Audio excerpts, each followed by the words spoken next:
Oke, hari ini kita coba sesuatu yang agak beda ya. Kita nggak cuma bakal lihat satu saham, tapi kita akan belajar gimana cara mikir dan menganalisisnya layaknya seorang investor beneran. Yang bakal kita bedah hari ini adalah PT Armada Berjaya Trans, kode sahamnya Jaya. Anggap aja ini sesi kita buat ngebongkar satu perusahaan dari nol sampai tuntas. Nah, setiap investor hebat pasti mulai dari pertanyaan ini kan, mencari permata tersembunyi. Tapi kuncinya bukan cuma nemuin, tapi paham prosesnya. Kira-kira Jaya ini salah satunya bukan ya? Yuk, kita pakai kerangka yang benar buat cari tahu jawabannya bareng-bareng. Analisis yang bagus itu butuh peta jalan. Nah, ini dia roadmap kita. Pertama, kita kenalan dulu sama bisnisnya dan peluang di sekitarnya. Terus, kita selami langkah paling berani yang pernah mereka ambil. Habis itu, kita interogasi angka-angka di laporan keuangannya. Dan terakhir, kita rangkum semuanya jadi satu tesis investasi yang solid. Aturan nomor 1, teman-teman, jangan pernah taruh duit di bisnis yang kita nggak ngerti. Jadi langkah pertama kita, ya kenalan dulu. Siapa sih Jaya ini sebenarnya, dan mereka main di lapangan yang kayak gimana? Jadi Jaya ini pemain di industri logistik, khususnya transportasi darat. Tapi mereka bukan sekedar perusahaan truk loh. Mereka juga nawarin layanan lengkap lainnya. Nah, ini nih yang menarik dan perlu kita garis bawahi. Mereka tiba-tiba nyemplung ke bisnis properti mewah di Bali. Loh, kok bisa? Ini variabel unik yang harus kita ingat nanti. Perusahaan itu kayak kapal, butuh angin yang pas buat jalan kenceng. Nah, JAY ini lagi dapat angin bagus banget. PDB kita stabil, banyak pabrik pindah ke sini dari Cina, terus e-commerce juga lagi meledak-ledaknya. Bagi kita sebagai investor, ini bukan cuma berita, ini adalah faktor-faktor eksternal yang bisa langsung ngedorong kinerja perusahaan logistik.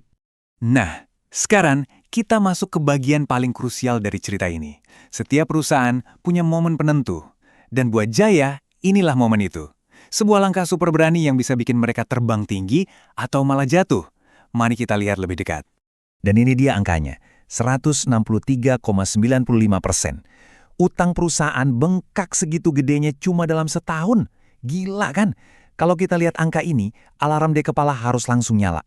Bukan buat panik, tapi buat bertanya. Kenapa? Dan uangnya dipakai buat apa? Jawabannya ada di sini, di dokumen resmi mereka. Utang dari 96 miliar jadi hampir 254 miliar itu bukan karena mereka rugi loh. Tapi ini adalah keputusan strategis yang disengaja. Mereka mau borong armada truk baru secara besar-besaran. Manajemen sengaja menaikkan utang untuk ngejar pertumbuhan. Dan ternyata ini bukan keputusan dadakan. Lihat deh polanya. Udah dari beberapa tahun lalu mereka nambahin armada terus. Jadi, lonjakan utang di 2025 itu ibaratnya langkah all-in-nya mereka. Pertanyaannya sekarang, pertaruhan ini bakal berhasil atau enggak? Oke, strateginya udah jelas.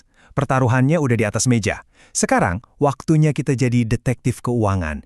Kita ronsen laporan keuangannya. Angka itu gak bisa bohong kan? Mari kita lihat. Cerita apa yang mau disampaikan oleh angka-angka Jaya. Dan langsung kita ketemu keanehan. Ini lampu kuning pertama buat investor. Aneh banget kan?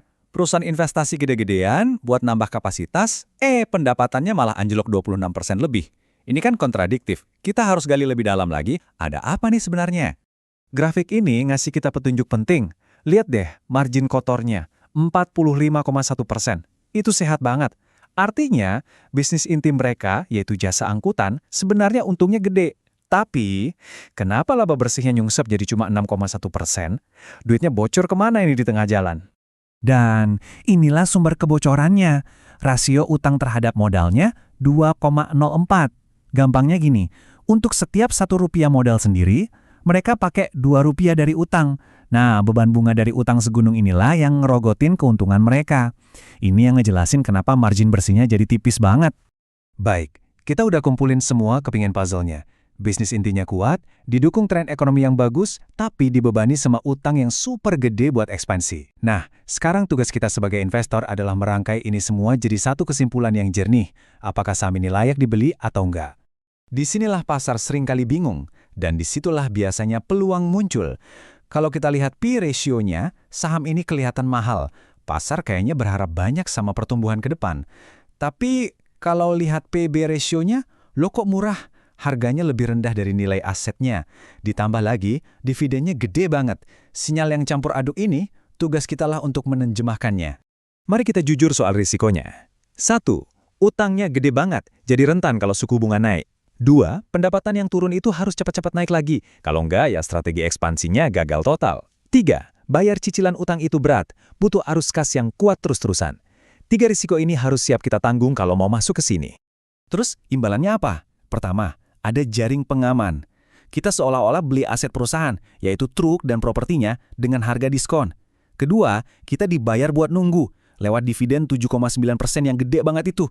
Ketiga, ada kartu jokernya, yaitu proyek properti di Bali. Dan yang paling utama, kalau pendapatan mereka balik lagi, dengan armada yang sekarang jauh lebih besar, laba bersihnya bisa meledak. Itulah yang namanya operating leverage. Kutipan ini pas banget buat nyimpulin.